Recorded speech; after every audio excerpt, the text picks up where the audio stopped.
بسم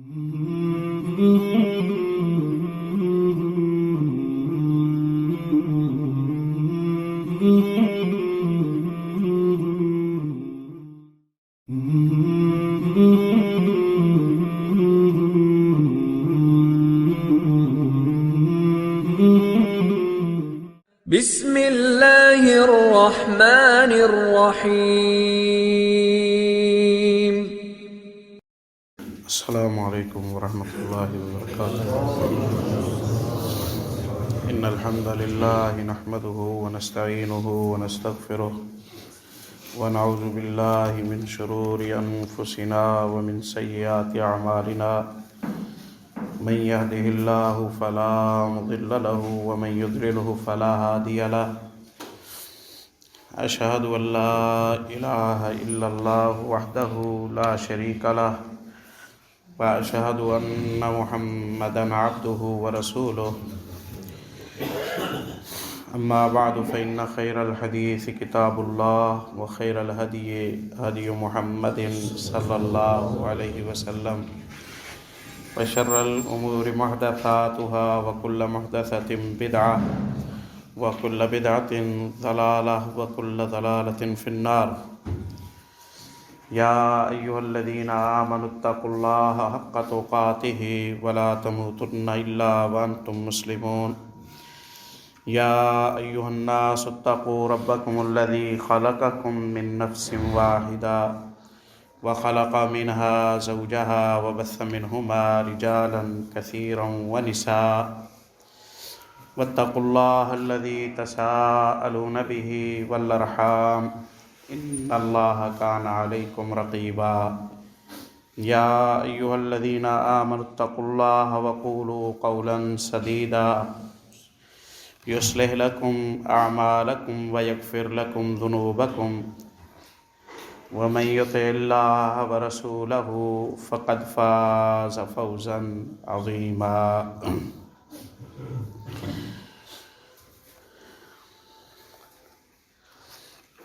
والدین کو اللہ نے گھر کے افراد کا سربراہ اور قوام بنایا ہے،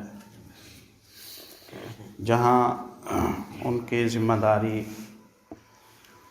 اولادوں اور گھر کی کفالت اور اخراجات کے حوالے سے ہے، وہاں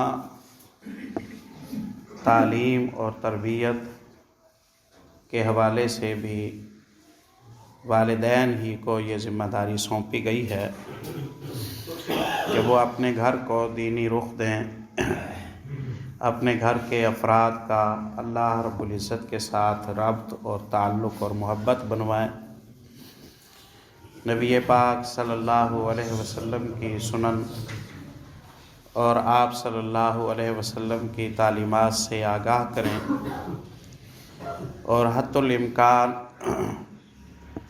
اپنی حد اختیار میں رہتے ہوئے اس کی تعمیل کرنے کی کوشش کریں،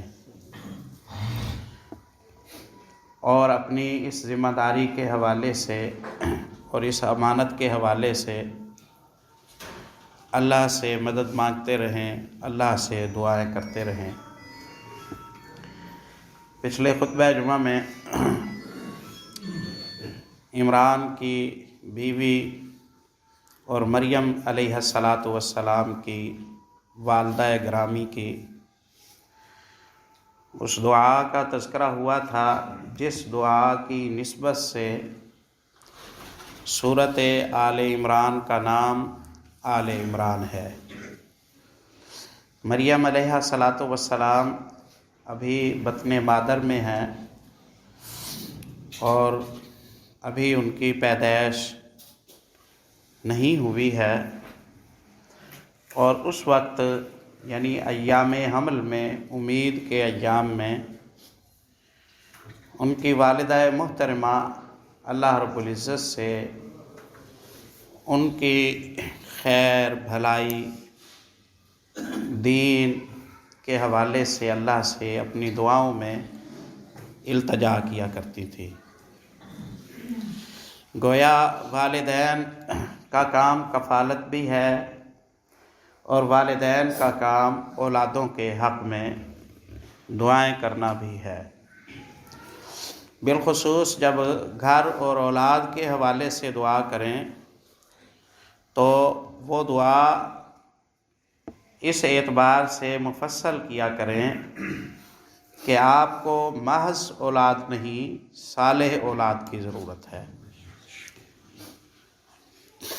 کیونکہ اگر اولاد صالح نہ ہو اور طالح ہو یعنی بری ہو تو ایسی اولاد کا آخرت اور عاقبت میں جیسے اس اولاد کو نقصان ہوتا ہے ویسے اس کے والدین کو بھی نقصان کا اندیشہ ہوتا ہے۔ بعض دفعہ تو اولاد کی موجودگی بندے کے لیے دنیا میں جان لیوا ہو جاتی ہے، بعض دفعہ ایمان لیوا ہو جاتی ہے۔ سیدنا خضر علیہ السلام موسیٰ علیہ السلام کے ہمراہ سفر میں ہیں۔ صحیح بخاری احادیث الانبیاء میں امام بخاری رحمہ اللہ نے نبی صلی اللہ علیہ وسلم کی یہ حدیث نقل کی ہے، بہت مقامات پر یہ صحیح بخاری میں حدیث آئی ہے۔ ہوا یہ تھا کہ موسیٰ علیہ السلام اپنی قوم کے درمیان ایک تقریر فرما رہے تھے۔ سائل نے سوال کیا کہ کیا آپ سے بڑا بھی کوئی عالم ہے؟ ہم اس سے ملنا چاہتے ہیں۔ تو موسیٰ علیہ السلام نے کہا کہ نہیں۔ جواب یوں بنتا تھا کہ اس بات کا اللہ کو علم ہے، مجھے تو میری معلومات کے حد تک پتہ ہے، اور کلی احاطہ اللہ کے پاس ہے۔ اللہ جانتا ہے کہ کسے علم ہے۔ فوق کل ذی علم علیم، ایک شعبے میں آپ کو معلومات ہیں، میں ان میں کوڑا ہوں، ایک میں مجھے کچھ معلومات ہیں، آپ کو ان کے متعلق معلومات نہیں ہے۔ تو علمی ادب یہ ہے کہ آپ علم کو اللہ کی طرف لوٹا دیں، اللہ کے پاس علم ہے، مجھے علم نہیں ہے۔ یہ علمیت کا ثبوت ہے کہ بندہ ڈرو ہو اور بندہ عاجز ہو اور بندہ بڑائی والا نہ ہو اور بندہ اللہ کی طرف علم کو پلٹائے۔ سیدنا موسیٰ علیہ السلام کے کہنے کا بھی واللہ عالم یہ مقصد نہیں تھا کہ آپ موسیٰ علیہ السلام کوئی خدا نخواستہ فخر و تکبر کے لیے ایسا کہیں۔ وہ شاید اس انداز سے فرما رہے تھے کہ زمین میں انبیاء اللہ کے نمائندے ہوتے ہیں، اور انبیاء کے پاس خبروں کا جو ذریعہ ہے وہ کسی اور کے پاس نہیں ہوتا۔ تو یہ اپنی قوم کے نبی ہیں، ظاہر ہے انہیں وحی کی نعمت سے اللہ نے سرفراز فرمایا ہے، اس اعتبار سے وہ ممتاز ہیں۔ ساری دنیا کے کو یہ سہولت میسر نہیں ہے جو نبی کو میسر ہوتی ہے، یوحا الیہ۔ لیکن پھر بھی اللہ رب العزت نے خبر دی کہ میرا ایک بندہ ہے، فلاں جگہ آپ کو ملے گا، وہ چند باتوں میں آپ سے زیادہ علم والا ہے۔ کہا مجھے جانے کی اجازت دے دیجیے، اجازت مل گئی۔ سفر میں ہے، سورۃ الکہف میں سارا واقعہ آتا ہے۔ میدان میں جا رہے ہیں، میدان میں بچے کھیل رہے تھے۔ ان بچوں میں سے ایک خوشنما خوبصورت بچہ وہ بھی کھیل رہا تھا۔ یہ دونوں نبی اور ان کے ساتھ یوشع ابن نون موسیٰ علیہ السلام کے ساتھی اور وزیر ہیں، وہ بھی ساتھ ہیں۔ بچے کو پکڑا سیدنا خضر علیہ السلام نے اور اسے مار دیا، قتل کر دیا بچے کو۔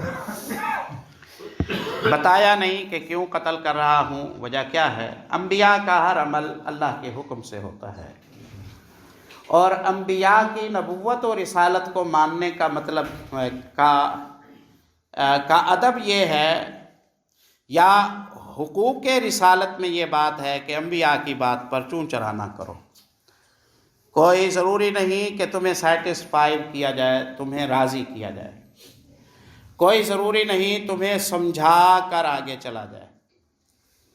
تم نے جب لگام ہمارے ہاتھ میں دے دی ہے تو اب اف کرنے کی تمہیں ضرورت نہیں۔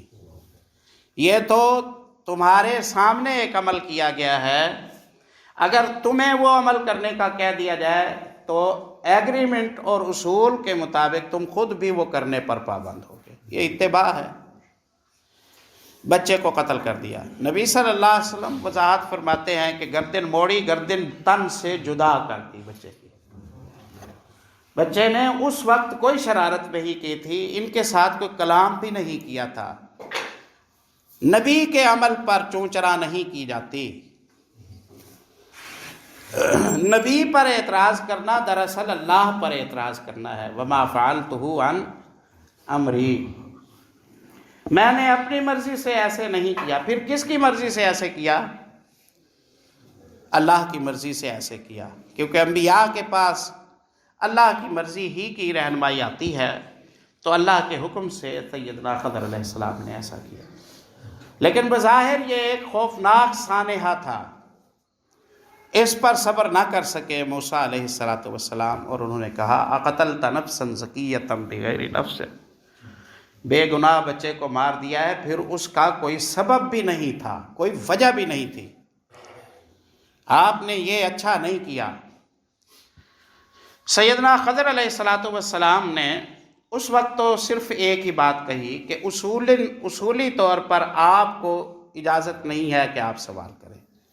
آپ جب میرے ساتھ چلے تھے تو طے یہ ہوا تھا کہ میرے کسی کام پر آپ بولیں گے نہیں، تو اصولاً آپ کو نہیں بولنا چاہیے تھا. آپ کیوں بولے ہیں؟ کہا اس دفعہ معاف کریں، آئندہ اگر بول پڑا تو میں علیحدگی اختیار کر لوں گا.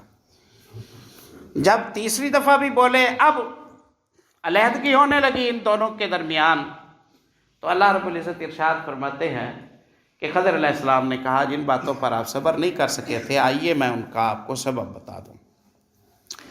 بچے کے حوالے سے بتایا کہ اما الغلام، میں نے جس بچے کو قتل کیا اور جس پر آپ بول پڑے، فکان ابواہ مؤمنین، بچے کے ماں باپ دونوں مومن تھے، ماں باپ دونوں ایمان والے تھے. فخشینا ان یرہقہما طغیانا وکفرا، بچے کی فطرت اور مزاج میں پیدائشی طور پر اللہ رب العزت نے جو اوصاف رکھے تھے، ان کی روشنی میں اللہ جانتا تھا کہ یہ بچہ اگر پروان چڑھے، جوانی کو پہنچے، قوت کو آ جائے، اس کے ہاتھ وسائل لگ جائیں، تو اس نے اپنی جوانی اور اپنے وسائل کو منفی رخ پر جھونک دینا ہے. ماں باپ اس کی محبت میں آ کر اس کی جائز ناجائز فیور کرنا شروع کر دیں گے، اس کی ہاں میں ہاں، جی میں جی ملانا شروع کر دیں گے. اس وقت ان کے ایمان کی حالت بہت اچھی ہے. یہ بچہ اگر بڑا ہو گیا تو اس کی محبت میں خطرہ ہوگا. خشینا ان یرہقہما طغیانا وکفرا، خطرہ ہوگا کہ یہ بچہ اپنے والدین کو اپنے مزاج پر، اپنی عادات پر، اپنی محبت کی زور پر کھینچ کر سرکشی اور کفر پر آمادہ کر دے. اس لیے والدین پر اللہ نے انعام کرنا چاہا، ان کے ایمان کو اللہ نے برقرار رکھنا چاہا، بچے کی عاقبت کو اللہ نے محفوظ کرنا چاہا کہ یہ بلوغت سے پہلے اللہ کے پاس چلا جائے گا. ابراہیم و ہاجرہ علیہ السلام کے پاس جنتوں میں یہ پرورش پائے گا، جنت کا یہ مہمان بنے گا، غلمان الجنہ میں ہو جائے گا.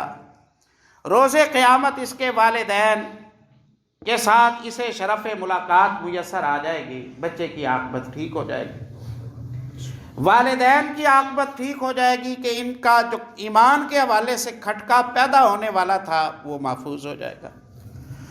تو اللہ نے اپنے علم تقدیر کی روشنی میں یہ فیصلہ فرمایا کہ والدین کیونکہ نیک آدمی ہیں، ان کی برکت سے بچے کی عاقبت کو بربادی سے بچانا چاہیے، اور والدین کی عاقبت کو بھی بربادی سے بچانا چاہیے. اس کا حل اللہ نے یہ فرمایا کہ بچے کو اس کے شعور اور بلوغت سے پہلے، ابھی قلم لکھنا نہیں شروع ہوا تھا اس کے نامہ اعمال کو، اللہ نے اس بچے کو اپنے پاس بلا لیا نبی کو حکم دے کے کہ اسے قتل کر دے۔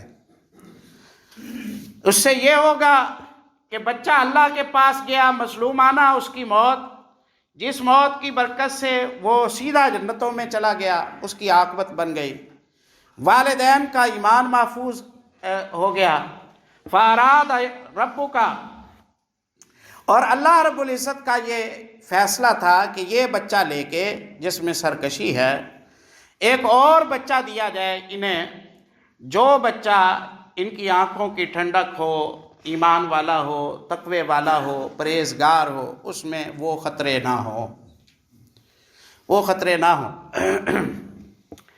یہاں اس صورت کے اس حصے پر آپ غور کیجئے کہ اولادیں ہر صورت میں نعمت نہیں ہیں، یہ پیغام ہے۔ ہر صورت میں اولادیں رحمت نہیں ہیں۔ اگر یہ اولادیں اپنے والدین کے لیے کسی سرکشی یا کسی گمراہی یا کسی نقصان کا باعث بنتی ہیں تو یہ فائدہ مند اولادیں نہیں ہیں۔ ایک مثال دے کر ایک تعلیم دی ہے اس حصہ صورت میں اللہ رب العزت نے ہم سب کو۔ تو بعض دفعہ اولادوں کی محبت میں بندہ اپنے ایمان کو گنوا بیٹھتا ہے، جیسے بعض دفعہ والدین کی محبت میں بندہ اپنے ایمان کو گنوا بیٹھتا ہے، جیسے ابو جہل کی وفات تک اکرمہ مسلمان نہ ہو سکے، والد کا کانٹا نکلا، اکرمہ مسلمان ہو گئے، اکرمہ مسلمان ہو گئے۔ تو یہ جو فطری محبت ہے فریقین کے درمیان، یہ تقاضا کرتی ہے کہ دونوں کا رخ ایمان والا ہو، تاکہ دنیا میں یہ دونوں ایک ساتھ رہیں اور آخرت میں بھی یہ دونوں ایک ساتھ رہیں۔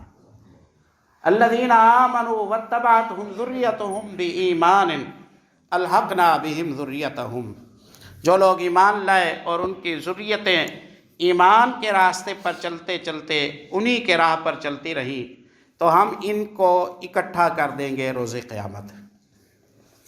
تو جب بھی اولاد اللہ سے مانگے تو اولاد اللہ سے صالح مانگے، نیک مانگے۔ مشرک اولاد نہ ہو بہتر ہے، جہنمی اولاد نہ ہو بہتر ہے،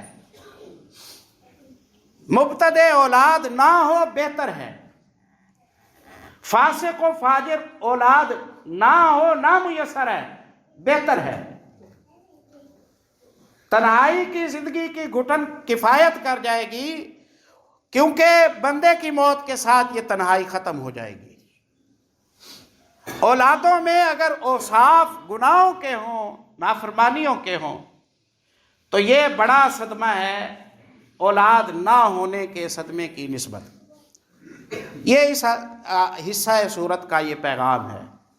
بچے کو قتل کرایا اللہ رب العزت نے نبی کے ہاتھ سے، کیونکہ خطرہ تھا کہ وہ ایمان کے راستے پر نہیں چلے گا۔ اسے سامنے رکھیے اور دیکھیے کہ ہم اپنی اولادوں کو ایمان کے راستے پر چلا رہے ہیں، چلانا چاہ رہے ہیں، راستہ دے رہے ہیں، یا ہم اس حوالے سے بے فکر ہیں کہ وہ ایمان کے راستے سے پر چلتے ہیں یا نہیں چلتے۔ یہ واقعہ تو صاف کہتا ہے کہ اولادیں ایمان کے راستے پر نہ چلیں تو وہ نقصان دہ ہوتی ہیں، وہ خطرناک ہوتی ہیں، وہ زہر قاتل ہوتی ہیں، وہ والدین کی عاقبت کو خراب کرنے کا سبب ہوتی ہیں۔ اللہ تعالی ہمیں اس مصیبت سے محفوظ کرے۔ بڑھاپے میں سیدنا زکریا علیہ السلام نے اللہ سے دعا کی، میں نے یہاں ضرور اسی ضمن میں ذکر کیا ہوگا، آپ کے علم میں بھی ہے۔ زکریا علیہ السلام اب 80 سال کا ایک بزرگ، یا 100 سال کے اوپر عمر ہو چکی ہے۔ جو اہلیہ ہے وہ پیدائشی بانجھ ہے، اولاد دینے کے قابل نہیں ہے، میڈیکلی طور پر فٹ نہیں ہے کہ ان کے یہاں اولاد کی کوئی توقع اور امید ہو۔ بالوں میں سفیدی ہو چکی ہے اور اب خطرہ ہے کہ میری آنکھیں بند ہو جائیں گی تو قوم کی رہنمائی کون کرے گا۔ تو اس لیے اولاد کی ضرورت محسوس کی اور اللہ سے دعا کی کہ اللہ میرا یہ کام رک نہ جائے تو مجھے اولاد ہی میسر کر دیں۔ تاکہ یہ سلسلہ خیر چلتا رہے، یرثنی ویرث من آل یعقوب واجعلہ ربی رضیہ۔ تو ایسے میں زکریا علیہ السلام تنہائی میں کھڑے ہو کر اللہ سے دعا کر رہے ہیں، اللہ میری ہڈیاں کمزور ہو گئی ہیں، میرے سر کے بال سفید ہیں، میں نے دیکھے ہیں، مجھے پتہ ہے کہ میرے سر کے بال سفید ہیں، اور میں تجھ سے کیونکہ دعا کر رہا ہوں اس لیے میں مایوس بالکل نہیں ہوں۔ اللہ مجھے اولاد میسر کر دے اور اسے نبی بنا دینا، اور اسے میری آنکھوں کی بھی ٹھنڈک بنانا، تیرے لیے بھی خوشی کا ذریعہ بنانا۔ وَاجْعَلْهُ رَبِّي رَضِيًّا، اولاد ایسی دے کہ اللہ مجھے بھی خوش کرے اور تجھے بھی خوش کرے۔ 100 سال کا ایک بزرگ اولاد مانگ رہا ہے، اور اولاد کی صفتیں ساتھ مانگ رہا ہے، اولاد کا تقوی ساتھ مانگ رہا ہے، اولاد کا ایمان ساتھ مانگ رہا ہے۔ یہ بیکار دعا ہے کہ بے عیب میسر ہو، یعنی خوبصورت ہونا چاہیے،